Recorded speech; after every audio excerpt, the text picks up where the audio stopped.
Hello guys, and welcome to today's video. How are you doing? My name is Ngalo J. I hope you're all feeling great today. We shall be talking about what we are expected to fill on the DS260 form. So you must know that the DS260 form is a very long form to fill, right? So it has different parts with information that you need to fill. But this information is not essay. It's not essay writing that you're going to do. They are just questions and then or your name, information that you just need to put in. All right. Or you answer yes or no to some questions and stuff like that. So in this video, we are just going to do a rundown so that you have an idea on what you are expected to fill. You are expected to fill the first part, all right, is your personal information. So you have your name, your date of birth, place of birth, your passport number, date of issue, all those small things, your marital status. Then you have your address. You need to enter your present address where you're living. You need to enter your previous addresses where you lived, like in homes where you lived before when you were more than 16 years old. You need to write them down with the dates accordingly. The places where you lived with their dates from this day to this day. So those are the kind of information that you will be filling. And also you need to fill your social media accounts. So if, for example, you have Facebook account, you write your Facebook, you write it Facebook, that's a social media, and then you write the name that you have on Facebook. And if you have more, there are options that will permit you to add more on the form. Then your phone number, all right, your primary phone number, the phone number that you're using currently, you need to put it. And then if you have had previous phone numbers, you need to put them down too. Or if you have another phone number, you need to put down.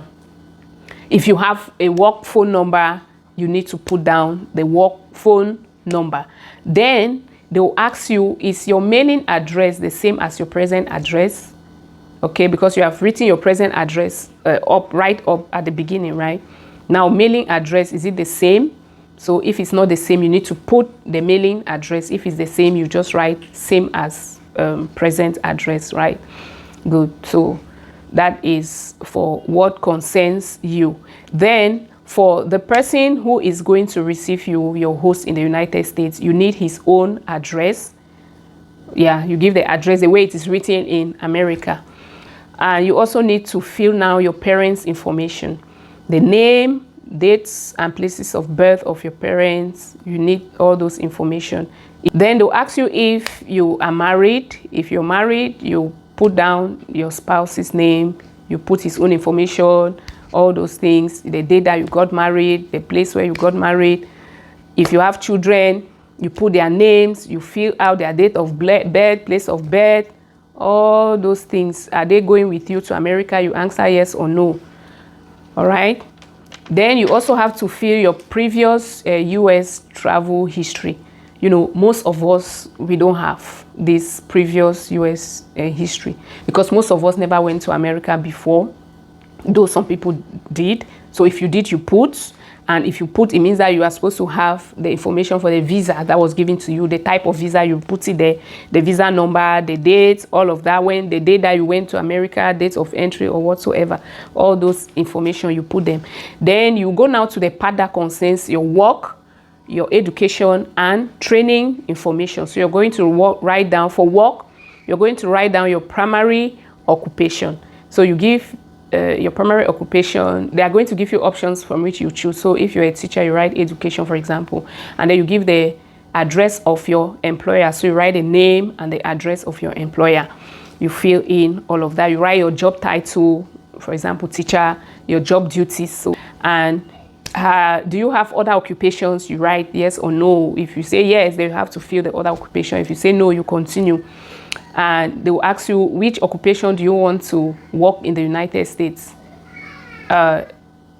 Usually you give the same one like the one you're doing now, right? Good. If you're working. And were you previously employed? So before this job, did you have another one? Then they'll go now to your education. Have you attended any educational institution? Remember that you need to prove that you have at least a high school certificate. So you have to fill now from, if you have PhD, you fill PhD, master's, bachelor, high school certificate. That's when you need to end, because you don't need to fill in any information for your elementary school or primary school. What they need is at least a high school certificate. So you fill secondary school information. All right, you give the name of the institution that you attended, the number of institution that you attended. For example, if you attended 2, for example, the university, you give the name, which course did you do, which certificate did you have, which year, all those things. Then you go to secondary and so on. And they're also going to ask you if you have traveled to other countries in the past 5 years. So if you say yes, then you have to fill out the names of the countries where you went to. If you have served in the military, you have to fill out the information of the military. Then your interview location, where do you want your interview to take place? You put the name of the city and the country. So usually it's where you are living, right? Then now the last part is on security and background information. So here, most of the question you answer either yes or no, all right? But please don't just answer for answering sake, because I know that most of the questions, the answers are no, but some of them are yes, a few of them. So just only take your time to read through it. You don't have to rush, you answer them. Then when you get to the bottom, about to the part where you want to submit, and there is a fact, there is a link on female genital mutilation. So those from, especially those from Africa, you know, when you're filling this form, you need to check that box that you have read that link, that information about female genital mutilation. So, and then you submit. So basically, those are the information that you need to fill. It's not something very complex or scary, right? And like I always say, just make sure that this information that you are filling here, you should be able to justify them. You are supposed to have your proof for them.